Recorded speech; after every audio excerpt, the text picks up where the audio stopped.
You may have seen photos spreading on social media of rabbits with strange growths on their heads. Yeah, the warts almost look like horns, but Colorado Parks and Wildlife wants people to know that it's not a problem. Now, CPW has noticed this in rabbits north of Fort Collins this summer, and they say what you see here on this rabbit is actually not rare. The growth of warts comes from the papillomavirus and is spread by biting insects that are usually more active in the summer. CPW says that there is no threat of transmission to your pets, but say that you should still be careful.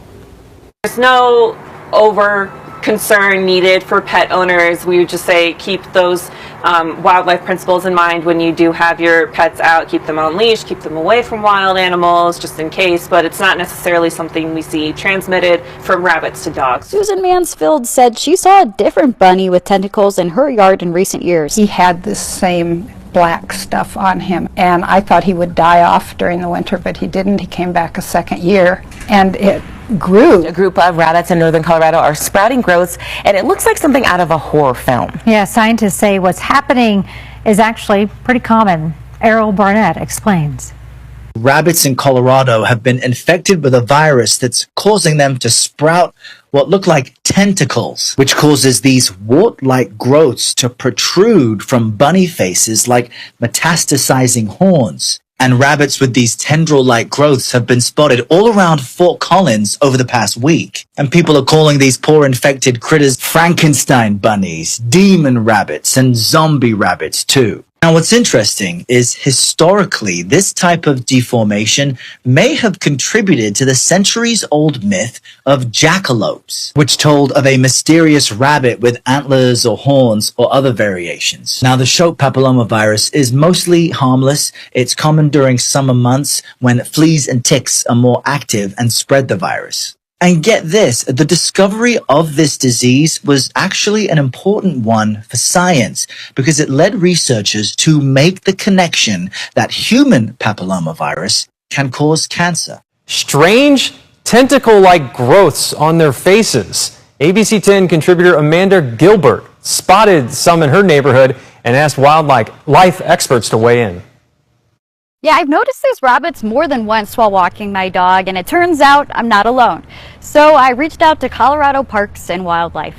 It seems rabbits enjoy living in Fort Collins just as much as people. They're often spotted hopping through neighborhoods looking for grub. But some southeast Fort Collins neighbors noticed bunnies where cute wasn't exactly the word that came to mind. I snapped this photo of one of the rabbits I've seen with the growth. I also saw this photo posted on Reddit, also spotted in Fort Collins. Like a scabbyish looking kind of growth over her face. Looks like it was black quills or black toothpicks sticking out all around his mouth. They have, something that, we can help them with. Colorado Parks and Wildlife confirms this is a virus that's not contagious to other animals like people's dogs, but they say leave this wildlife alone like you would with any of the neighborhood bunnies.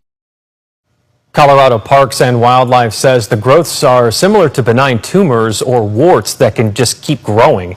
They don't harm the rabbits unless they grow around sensitive areas like the eyes or mouth. You may have seen disturbing viral images of rabbits with black tentacles growing out of their heads. The strange sight left internet users scratching their noggins. It's even stoked fears that the growths are a sign of the end of the world, not unlike the spores seen in HBO's hit show The Last of Us.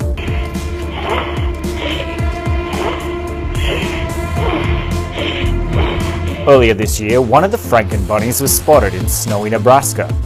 Then, just a few days ago, Denver's 9 News reported a slew of them in Fort Collins, Colorado.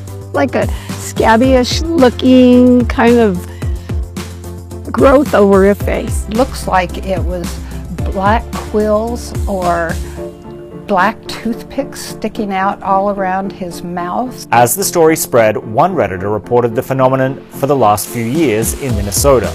Another chimed in, they're all over here in St. Paul.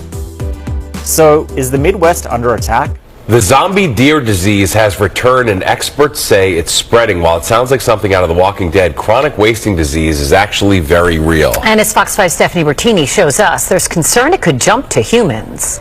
Wildlife officials are close to making a final decision on rules for limiting the spread of chronic wasting disease, or zombie deer disease, in Washington, including a possible statewide ban on feeding wildlife and using bait to hunt deer, elk, and moose.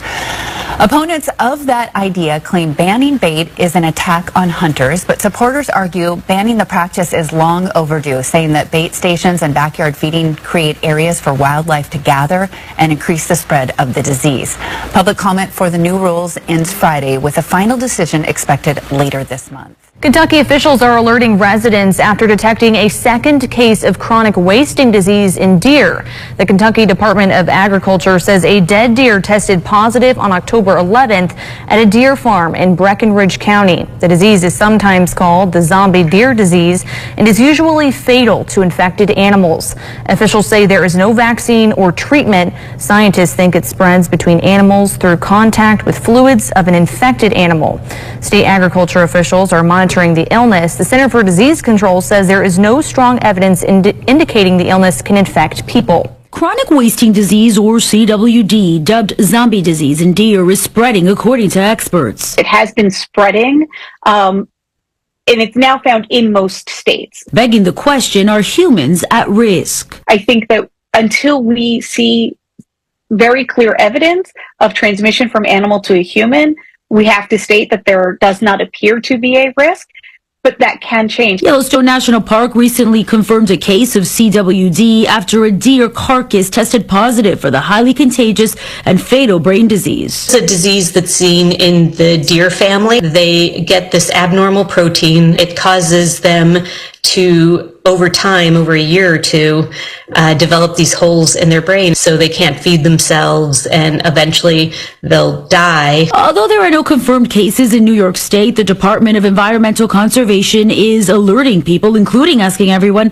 not to feed wild deer or moose, warning feeding artificially concentrates animals in one location for extended periods of time, increasing the likelihood of diseases to spread. We're concerned about it transmitting to humans is because it's in the same class of diseases as mad cow. A human version of mad cow disease is believed to be caused by eating contaminated beef products. Therefore, experts say venison could put humans at risk for chronic wasting disease. It would likely be transmitted through consumption.